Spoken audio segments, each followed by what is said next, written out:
Have you ever been in a situation where someone asked you for advice and when you gave it to them, it didn't work out very well? You felt misunderstood? Have you ever been in a situation where you knew that they needed something, but they didn't know how to ask you and you didn't know how to get to the problem? Well, in this video, I want to take a look at how Jesus actually uses his methods of asking questions in order to help people to understand what they need and then how to help them. My name is Daryl Delaney. I am a consultant and a coach and a speaker, and I created a company called Strategic Design Consultants where we help communicate effectively and we give people opportunities to do cross-cultural communication effectively. So what I'd like to do today is, because I'm a Christian, I believe the Bible has the best way to show us how we need to live, how we conduct business, and how we do things. And there is no better example than Jesus himself. So we're going to look at 3 quick examples of how Jesus has taught and the method he uses to ask questions so that we can ascertain how we are to use our methods of consulting and coaching using Jesus' method. So let me give you 3 quick examples of this. There's one in John chapter 5 where there's this pool that people run into when they want healing. And there's this lame man who's been sitting there for 38 years. And he has been waiting for someone to come and help him to get in the pool. Jesus sees this man and he walks up to him and he says, "Do you want to get better?" Come on, Jesus. I mean, he's been sitting there for 38 years. What's interesting to me is not the fact that Jesus goes up and fixes the problem, not the fact that Jesus goes up and addresses the situation. He asked the man, "Do you want to get better?" Now, the man had a bunch of excuses after that, and I'm so glad Jesus didn't let those excuses stop him from helping this man.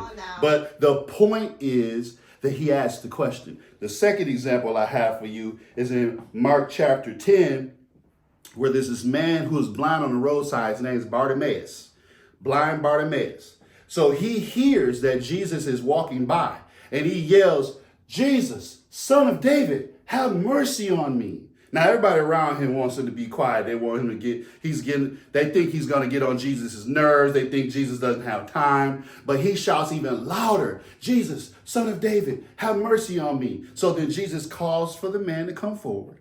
And then Jesus again asks the question. He says, "What do you want me to do for you?" Come on, Jesus. The man is blind, okay? I mean, doesn't it seem obvious that he needs this sight? But he gives the man an opportunity to say, "Hey, I want to see." So when Jesus hears the man name what he needs, then he heals him. Then he helps him. So the third example of this is where there's this man who has a demon-possessed boy. He takes the demon-possessed boy who falls on the ground, has seizures, and rolls over. He takes him to the disciples, the boy. The father takes the boy to the disciples. They can't heal him. So then he brings him to Jesus because he said, "I tried to bring him to your disciples. They couldn't do it." And Jesus says, the first question, "O wicked and perverse generation, how long shall I be with you?" First question. Second question, after he says, "Bring the boy to me," the boy takes one look at Jesus, falls on the ground, and has a seizure right there. And then Jesus sees that, turns back to the dad and says, "Hey, can you tell me how long he's been like this?" Now, for me, I'm just saying, I'm like running into EMT mode. I'm running into, hey, I got to get my first aid on. I got to hurry up and say. But Jesus continues to inquire. He wants the more information. Now, why does Jesus ask questions? Because we know Jesus knows everything and he doesn't need information. Now, we need information, but Jesus does not need information. So why is he asking questions? The first reason he's asking questions, here's why Jesus is asking questions. He's giving people dignity. When you ask and you don't tell, you give them the opportunity to speak into the situation. They give you content.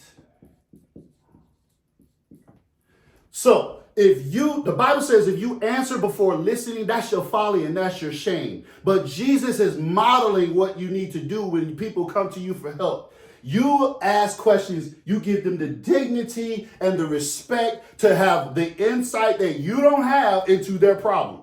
So you get to let them speak into it. Don't go in presuming you know. Don't go in presuming. That's why you run into some of the problems you run into, because you go in thinking you know what to do already. You haven't even heard the full content of the issue. So Jesus does that because he wants to give them dignity. Then he wants to give them agency for the content. Agency means they have clearly defined what they think it is. I think it's this. This is why the problem exists. I brought him to your disciples. They couldn't cast him out. How long has he been like this? Well, he's been like this ever since he was small, Jesus. But if you can do something, please, if you can. And Jesus says, if you can. All things are possible for those who believe. Do you believe this? He says, I believe, but help my unbelief. But he got all of that because he asked questions. So then he gives them the ability to name what they need. So he gives them the dignity and respect. He gives them the agency to be proactive in saying this is the problem. And he gives them the ability to name it. This content sets up a context for a breakthrough. This, I'm telling you, this is so good.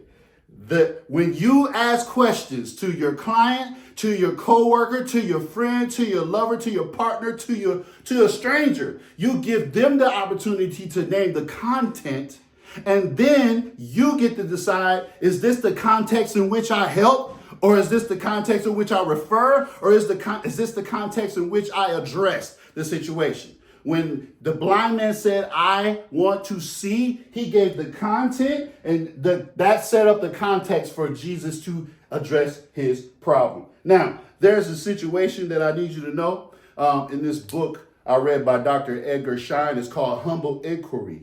In that book, he talks about the importance of asking rather than telling. He said telling is only an investment if you know for sure that what you're telling is of value for the other person. That is why it is safest to tell only if you have been asked, rather than arrogantly deciding on your own to tell somebody something, because telling puts the other person down. Now, let me give you a little secret. If Jesus knows everything and he's asking questions, I think we can, in our practice, ask questions. So Jesus is trying to get us to understand that you allow the people to give you the content for the situation. If you go into a consulting situation, or if you're going into a coaching situation, you should be asking as many questions as you can so that the person, the client, the supervisor, the friend can give you content. And then you can set up the context for which the solution comes. Based on what you said, here's what I recommend. Based on what you said, here's what I recommend. Not what I think it is, not what everybody else thinks it is, not what I Googled yesterday, but what you have defined as the content. Here is the context that I recommend, and you get to choose if you want to do that or not. So apply this to your coaching, apply this to your mentoring, apply it to your friendships, apply it to strangers you meet in the mall or on the way to the grocery store in the checkout lane. Ask a question. How are you doing today? Let them fill in the content. A lot of people just say fine, but it's a lot of things going on underneath there. And what's really interesting is if you combine this with what we talked about last week, how Jesus listens carefully, he can hear that, oh, there's something underneath this. So you won't get any of that if you go in presuming you know how to solve the problem. So as a consultant, as a coach, and as a professional, diagnose the issue by allowing them to give you the content.